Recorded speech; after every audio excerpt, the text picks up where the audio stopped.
말씀 공독하시겠습니다. 화면하고요. 주보를 묵상하시고 공독하시겠습니다. 하나님은 인류 앞에 끝날이 되면 7년 대환란이 있을 것이라고 예고하셨습니다.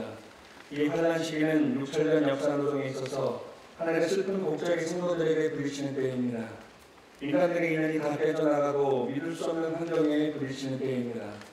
자기가 아무리 양심적으로 올바로 산다 해도 그 양심으로 자기의 생애를 주장할 수 없는 때입니다. 뜻을 품고 생각이 있는 자일수록 바라보는 곳곳마다 고통을 느끼는 때입니다. 그런 때가 끝날 7년 대환란의 때입니다. 그때는 소망이 흔들리는 때요, 우리가 믿고 있는 신앙의 중심이 흔들리는 때요, 믿고 따라나가던 지도자가 흔들리는 때입니다. 주인은 물론 종교, 양심, 부모의 심정까지도 전부 다 흔들리는 때입니다. 그러면 하나님은 왜 그런 세상을 만들어 놓으셨냐 했냐? 그것은 참다운 하나님, 역사적으로 수많은 하나님과 동참했다고 하는 가치를 주기 위해서입니다. 하나님은 6천년 동안 수많은 참사를 보았고 수많은 곡절을 당하셨기에 끝날에 있어서는 양심이니 주인이 신앙이니 하는 것을 가지고 중심을 세울 수 없는 환경에 부딪히게 하는 것입니다. 그런 환란 가운데서도 하나님을 사랑한다는 그런 어려운 자리에서도 하나님과 더불어 산다는 참다운 아들, 딸을 찾기 위하여 그런 때가 온다는 것입니다. 그렇기 때문에 여러분은 교회가 흔들리는 것을 보고 슬퍼하지 말고, 어떠한 주의가 동요하는 것을 보고 슬퍼하지 말고, 자기의 부모가 변한다고 슬퍼하지 말고, 자기의 형제가 변해 떨어진다고 슬퍼하지 마십시오. 의지하고 믿고 있던 세상의 모든 것이 동요되더라도 여러분의 마음은 태어나야 됩니다. 하나님은 동요되지 않고 이 시간도 나를 찾아오고 있다는 것을 알아야 합니다. 하나님이 우리에게 고통을 주는 것을 당신의 귀한 한 날, 당신이 거쳐온 고통의 인연을 우리에게 맺어주기 위한 크나큰 약속이라는 것을 알아야 합니다. 그런 자리에서 하늘을 붙잡고 같이 갑시다, 같이 싸웁시다, 같이 행동합시다 라고 부르짖고 나서는 사람을 찾기 위하여 그런 세상이 필요하다는 것입니다. 그러니 여러분들, 나아가는 길이 막혔다고 방망하지 마십시오. 이 나라가 어지러워진다고 낙심하지 마십시오. 하나님은 죽지 않았습니다. 이 세계가 아무리 뒤끓는다고 하더라도 낙심하지 마십시오. 하나님은 죽지 않았습니다. 하나님은 반드시 찾아오실 것입니다. 모든 것들이 공유되더라도 하늘에 대한 일편단심만은 공유되지 마십시오. 하늘을 의지하고 바라보는 소망의 마음은 변하지 마십시오. 그 마음을 변하게 하기 위하여 하나님께서 여러분을 어떠한 고통의 자리에 쳐놓는다 할지라도 아버지와 함께 동참하는 자리에 서서 아버지의 고통을 내가 알아주고 그 아버지는 나의 고통을 알아줄 것을 믿고 그런 자리라도 가겠다는 책임과 의무를 느끼고 나가야 할텐데 여러분들은 망하지 않을 것입니다. 오늘날 수많은 기독교인들이 있지만 그러한 신자가 과연 몇 명이나 되겠습니까? 우리는 아버지를 모신 데 있어서 천상의 보좌에 앉아 계시는 그 아버지를 모실 것이 아니라 사망의 물결치는 가운데에서 참다운 아들, 딸을 찾기 위하여 수고하시는 그 아버지를 모셔야 합니다. 그 아버지를 내 아버지로 알고 그 아버지의 사정을 내 사정으로 하고 그 아버지의 심정을 내 심정으로 하고 그 아버지의 소원을 내 소원으로 하여 찾아오시는 아버지 앞에 늠름하게 나아가 당신의 아들을 찾는 것이 당신의 소망인 것을 알았고 잃어버린 아들을 붙잡고 사랑하고 싶은 것이 당신의 심정인 것을 알았습니다. 어떠한 고통과 환난과 어려움 가운데 있다 할지라도 제가 당신의 소망의 실체요, 사정의 실체요, 심정의 실체이옵니다 하고 자신있게 나설 수 있어야 합니다. 이러한 자라야만 아버지의 아들이요 또 그 아버지를 모실 수 있는 자가 된다는 것을 여러분들이 알아야 되겠습니다. 1961년 2월 10일 아버님의 말씀이었습니다. 수고 많으셨습니다. 오늘 말씀의 주제는 환난 중 충절의 심정을 가진 참 아들, 딸이라는 주제로 말씀을 나누고자 합니다. 참 부모님의 그 말씀을 오늘 좀 길게 운독했습니다. 61년도의 말씀입니다. 그러니까 지금으로부터 거의 몇 년 전인가요? 60년 전의 말씀입니다. 근데 60년 전의 말씀이지만 오늘 우리에게 가슴에 와닿는 그런 말씀이기도 하는 것을 보게 됩니다. 60년 전에 아버님께서는 우리에게 말씀을 주셨습니다. 분명히 어려운 일이 있을 거다. 내가 모시던 지도자가 떨어져 나가고 또 내 부모가 길을 잃고 많은 우리 형제들이 길을 잃고 헤매는 것을 보게 될 것이다. 그리고 많은 어려움이 우리에게 찾아올 것이다. 하지만 그때 강하고 담대한 마음을 가지고 오로지 하늘 부모님을 붙들고 앞으로 나아가는 우리의 모습이 됐으면 좋겠다라고 하는 말씀을 아버님께서는 60년 전에 우리에게 주셨다는 말씀입니다. 근데 오늘 우리가 지금 좋은 시대를 겪고 있습니다. 먹을 것이 풍족하고 삶의 환경의 질이 높아지고 또 우리가 살아가는 그 모든 내용들이 계속 발전하고 있습니다. 자동차를 운전해도요, 이 손 하나 뻗어서 버튼을 누르는 게 귀찮아서 이제 말로 하는 시대가 되어가고 있다는 거죠. 우리의 환경은 좋아지지만 우리의 마음의 환경은 어떤가 한번 생각을 해보게 됩니다. 오늘 참 어머님께서 특히 아버님 살아계실 때도 우리에게 참 많은 말씀을 강조해 주셨습니다. 대표적인 예로 전 세계 3분의 1 이상의 인구가 하늘 부모님과 참 부모님을 알도록 교육하라 라고 하는 말씀을 이 지척에도 어머님께서도 우리에게 말씀을 주셨습니다. 그리고 또 요즘에 어머님께서 우리에게 강조하시는 말씀이 있습니다. 전도하라고 하십니다. 국가 복귀, 세계 복귀를 위해서는 이 전도가 되어져 가지고 우리의 말씀을 참 부모님의 명을 받고 우리가 이해한 그 말씀을 세상 가운데 전하고자 하는 우리의 핵심 식구들이 많아야 된다는 이야기입니다. 우리가 초창기를 보게 됩니다. 몇몇 안 되는 식구님들이 정말 우리 부모 세대, 우리 선배님들이 아버님의 명을 받아가지고 면면천천 전공 박박곡으로 계몽 전도를 나갑니다.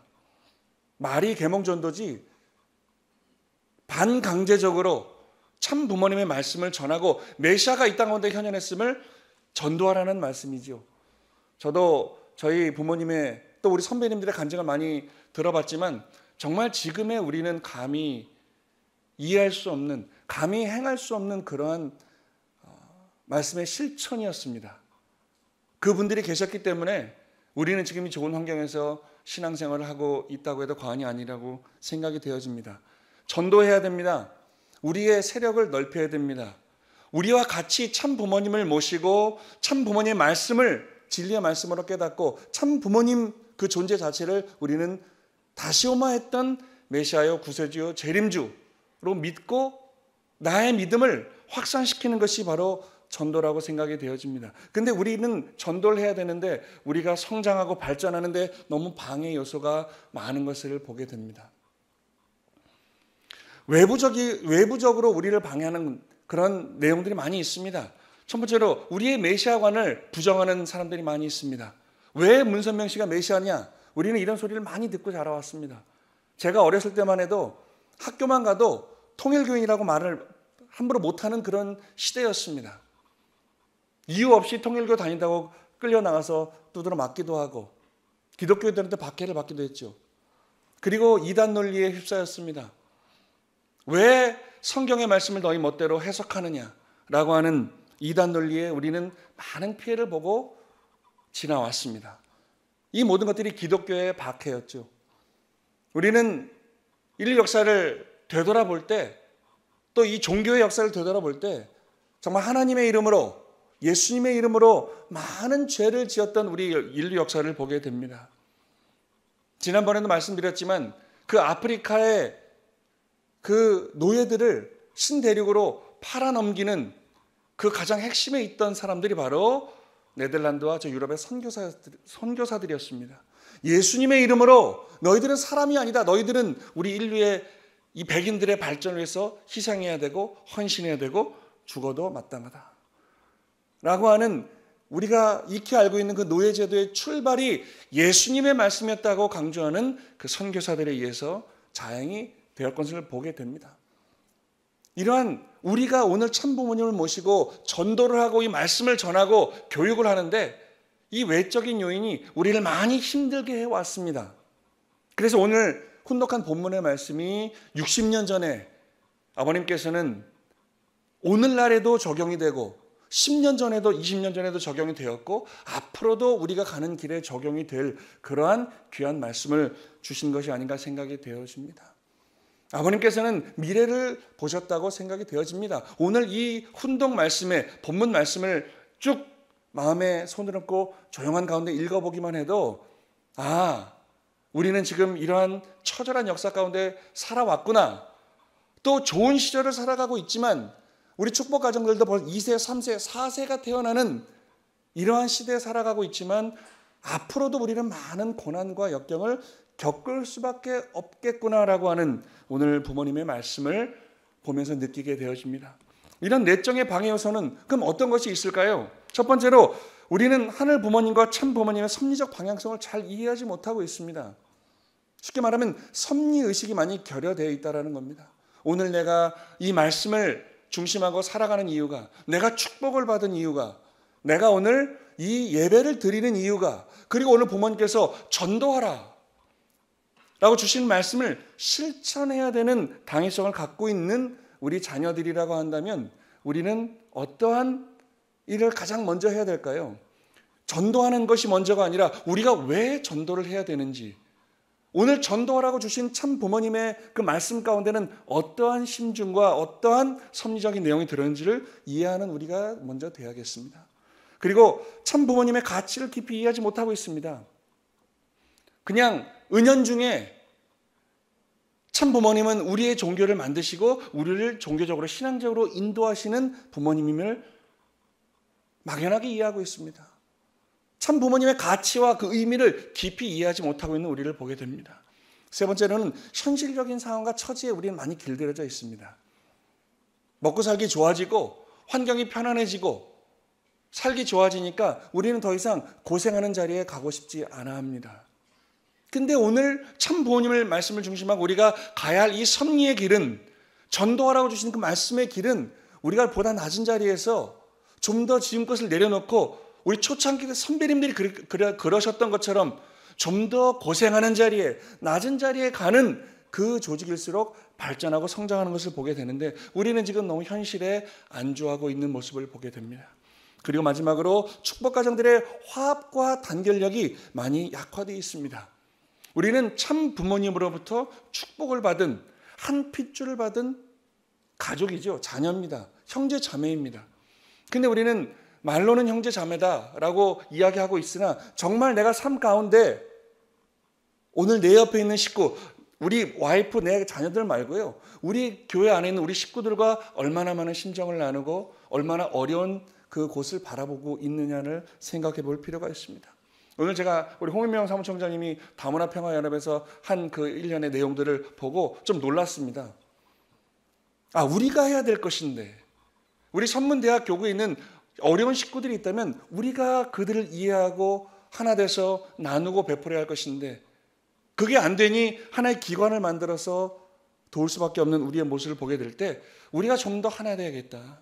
이 앞에 나와 있는 말씀처럼 하나 되고 사랑하고 용서하는 우리의 이 심정적 터전이 되면 우리는 어머님께서 전도해라 제발 말씀하지 않으셔도 우리의 모습을 보고 자연스럽게 이곳이 좋아서 흘러 들어오는 그런 자연적인 전도가 이루어지지 않을까 생각이 되어집니다. 그렇다고 한다면 이 어려움을 우리는 어떻게 해결해 나가야 될 것인가?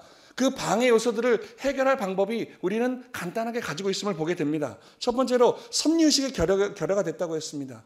그러기 위해서는 우리는 말씀을 공부해야 됩니다. 지금 기독교 신도들의 가장 큰 고민이 뭔지 아십니까? 지금 기독교 목사님들의, 더 나아가서는 불교의 스님들의 가장 큰 고민이 지금 신도들이 경전을, 성경을, 우리로 말하면 원리 말씀을, 부모님 말씀을 공부하지 않는다는 것에 가장 큰 고민을 하고 있다고 이야기들을 합니다. 우리는 부모님께서 평생 주신 말씀을 1200권 이상 갖고 있다고 했습니다. 원리도 있고 3대 경전도 있고 현재 섭리를 주관하시면서 말씀하시는 부모님의 말씀도 있습니다. 우리가 그 말씀에 귀를 기울여야겠습니다. 그냥 그건 부모님의 세계에서 하는 섭리고 나는 그냥 축복받았으니 내 삶에 그냥 예배를 드리고 따라가겠다라고 하는 것이 아니라 오늘 이 섭리가 하나의 종교에 국한된 것이 아니라 모든 인류가, 모든 세계가, 이 천주가 참 부모님과 더 나아가 하늘 부모님의 창조의 카테고리 안에 들어있다고 한다면 우리는 오늘 이 지상 가운데 벌어지는 모든 일에 관심을 가지고 어려운 것에 손을 내밀 수 있는 우리의 모습이 되어야겠다라는 말씀을 드리고 싶습니다. 두 번째로는 깊은 신앙의 결을 해결하기 위해서는 우리는 가장 기본적인 신앙의 귀를 기울여야겠습니다. 예배를 빠지면 안 되겠습니다. 헌금 생활을 철저히 해야겠습니다. 그리고 교회 내에서 부모님께서 주시는 또 우리 선문대학 교구 내에서 하고자 하는 그런 공적인 내용에 귀를 기울이시고 많이 동참을 해야겠습니다. 우리는 예배를 드립니다. 제가 앞으로 이제 온 지 4개월 됐는데 앞으로 얼마나 여기 있을지 모르겠습니다만은 많은 목회자들이 교체가 되어지고 식구들은 그 자리에 있습니다. 근데 우리는 예배를 이 습관적으로 찾아오게 되죠. 근데 그게 아니라 정말 이 예배를 통해서 부족한 우리 목사님이 말씀을 주더라도 참 부모님의 대신자로 오셔서 우리에게 주신 말씀이다라는 마음을 가지고 마음을 열고 오늘 이 1시간 동안 되어지는 예배 가운데 내 마음 가운데 하나의 단어가 각인된다면 그 예배는 성공한 예배가 아닌가 생각이 되어집니다. 그리고 내가 오늘 소득을 헌금을 한다. 이 헌금은 아무나 할 수 있는 게 아니라는 겁니다. 내가 벌어들인 가장 소중하게 여기는 그 금전적인 내용을 이 교회 뜻을 위해 헌금을 한다? 정말 쉽지 않은 이야기입니다.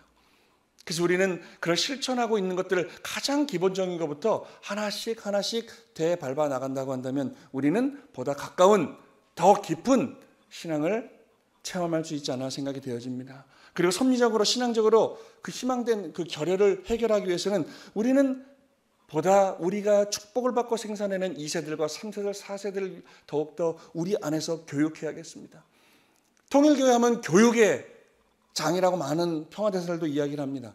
하지만 우리는 외부 교회에게는 참 많은 신경을 썼는데 정작 우리가 지금 낳고 기르고 있는 우리 2세들, 3세들, 더 나아가서 4세들을 간과하고 있는 모습을 보게 됩니다. 착각합니다. 그냥 저들은 하나님의 사랑권 안에서 축복받고 태어났으니 성장을 하겠지. 저도 2세지만 제가 살아온 50년을 바라보면 그렇지 않은 것을 저는 느끼게 됩니다. 제가 성학생 때 협회에서는 우리 원지 없는 2세들을 교육하고자 몸부림친 모습을 저는 봤습니다. 그 교육 안에서 저도 교육을 받았습니다. 하지만 그 교육이 점점 약해지고 점점 희석되어지는 모습을 보게 됩니다. 이럴 때일수록 오늘 우리가 축복받은 이 천일국의 이 국립대학교인 선문대학교를 더욱더 유지하고 발전하고 이 가운데 우리 2세들, 3세들이 많이 와서 공부를 하고 이 세상에 있는 많은 사람들을 전도해 내기 위해서는 핵심인 우리 아이들이 우리 2세들이, 3세들이 내가 몸담고 있는 이 신앙의 공간이 정말 나를 사랑하고 있구나. 나는 사랑받기 위해 태어난 사람이구나. 나는 정말 존중하고 존중받는 사람이구나 라는 것을 느낄 때 그리고 오늘 우리 교회는 오고 싶은 교회, 재밌는 교회. 일요일날 아침에 일어나기 힘들지만 내가 여기 오면 얻는 게 있고 느끼는 게 있고 깨닫는 게 있다라고 되어진다면 우리 교회는 자동적으로 차고 넘칠 거라 믿습니다.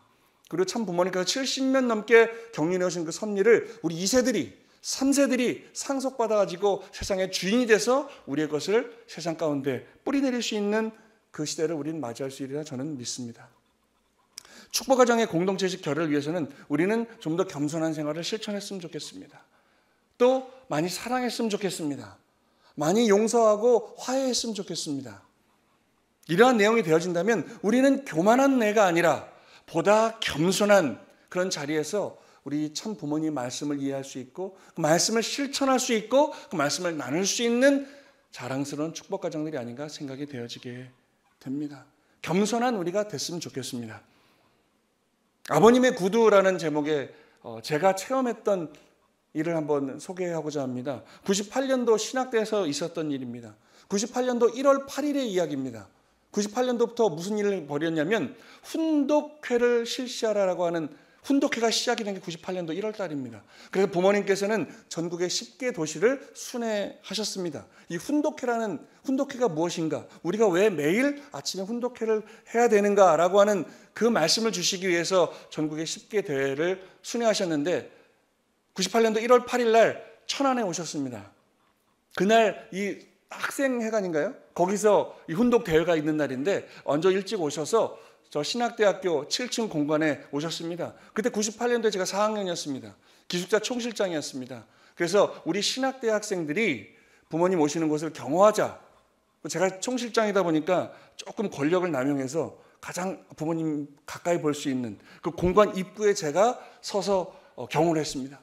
엘리베이터가 열리고 부모님이 내리셨습니다.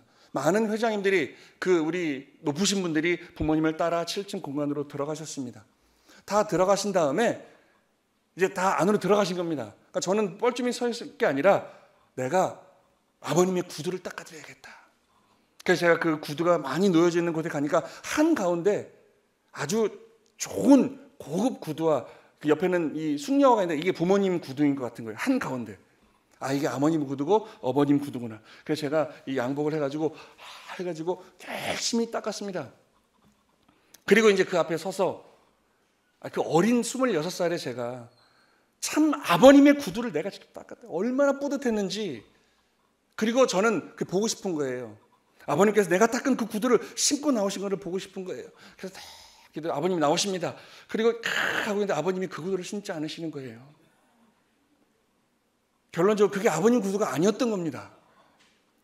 그 사이드에 짝짝으로 널브러졌던 그 낡은 구두가 아버님의 구두였습니다.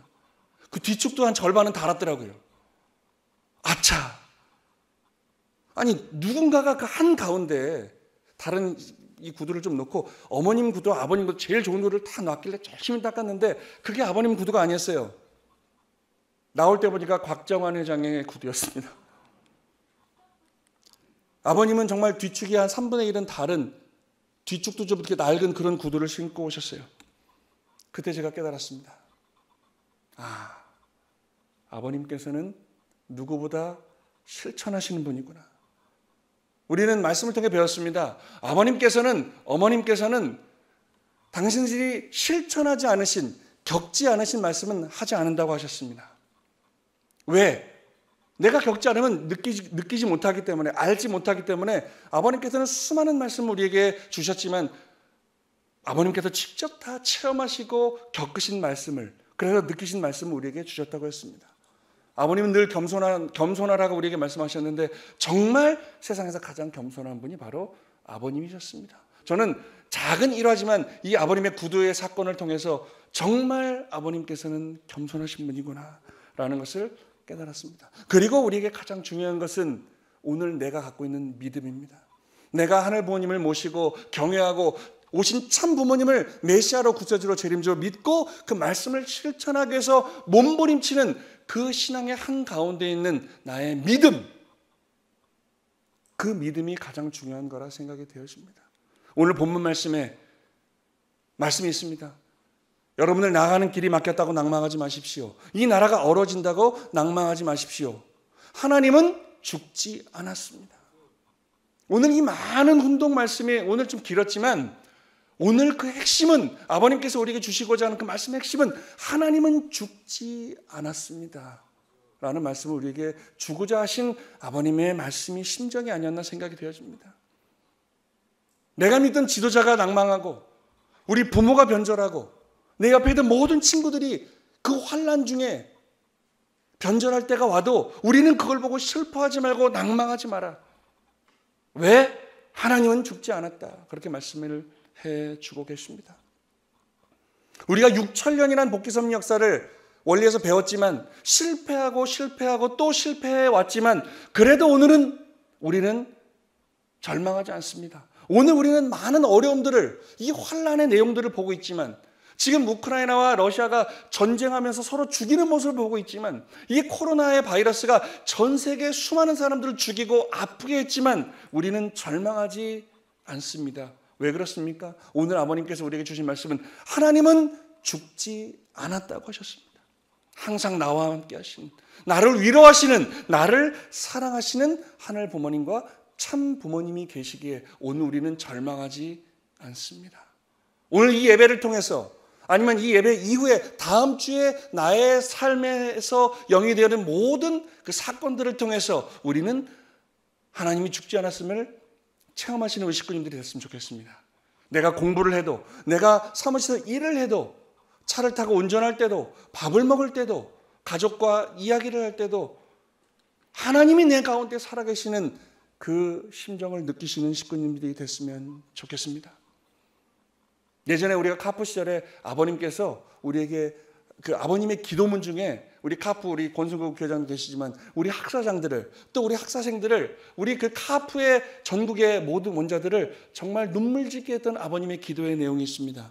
내 속에, 마음속에 흘리는 눈물이 하나님의 땅에 흐르는 눈물보다도 커가지고 내가 위로의 아들이 될 수 있으니 미래를 희망하소서. 아버님은 자신이 있으셨습니다. 많은 어려움이 있지만, 환난이 우리에게 찾아와도 내가 그 하나님의 위로가 될 수 있는 아들이 될 수 있다고 믿으셨습니다. 그 믿음을 가지고 끝까지 참아 나오신 부모님이심을 우리는 느낍니다. 그 부모님 말씀 가운데 하나님은 죽지 않았다고 했습니다. 나와 함께 하시는, 아무리 환난이 우리를 힘들게 해도 늘 나와 함께 하시는 하늘 부모님, 참 부모님이 계시다는 그 희망과 그 기쁨을 가지고 한 주 보내시는 우리 식구님들 됐으면 좋겠습니다. 이 어지러운 환난 중에 충절의 심정을 가지고 내가 하늘 부모님을, 참 부모님을 위로해 드리겠더라고 당당하게 세상 앞에 이야기할 수 있는 참 아들, 딸이 되시기를 바랍니다. 기도하겠습니다.